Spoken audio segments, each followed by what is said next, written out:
दोस्तों, भारत सोने की चिड़िया कहलाने वाला देश है, जहां विज्ञान, कला, संस्कृति और व्यापार पूरे विश्व को आकर्षित करते हैं। लेकिन सवाल यह है कि आखिर कैसे यह महान देश अंग्रेजों का गुलाम बन गया। साल 1600 में इंग्लैंड की ईस्ट इंडिया कंपनी भारत में व्यापार करने आई। उनका मकसद केवल मसाले और रेशम का व्यापार था, लेकिन धीरे धीरे व्यापार के बहाने उन्होंने भारत की राजनीति में दखल देना शुरू कर दिया।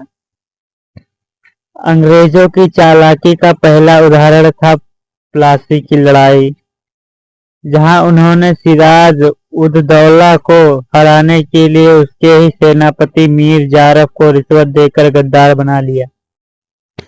इसके बाद अंग्रेजों ने धीरे धीरे पूरे भारत में अपनी पकड़ बनानी शुरू की।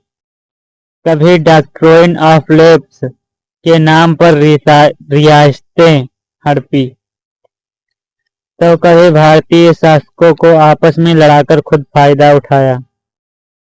भारत, जो कभी व्यापार और धन संपत्ति में दुनिया में सबसे आगे था, अंग्रेजों की लूट और कर नीति की वजह से वह सबसे कमजोर और गरीब हो गया। भारत के उद्योग धंधे बंद करवा दिए गए और हमें सिर्फ अंग्रेजों के माल पर उपभोक्ता बना दिया गया।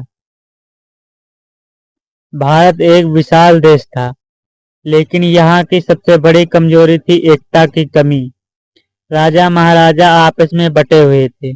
जाति और धर्म के नाम पर समाज बटा हुआ था।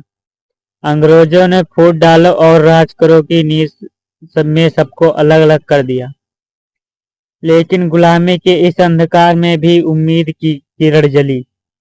साल 1857 की क्रांति। मंगल पांडे, रानी लक्ष्मीबाई, तात्या तोपे और अनेक वीरों ने आजादी की लड़ाई शुरू की। हालांकि यह विद्रोह सफल नहीं हुआ, लेकिन इसने अंग्रेजों की नींव हिला दी। लेकिन गुलामी के इस अंधकार में भी उम्मीद की किरण जली।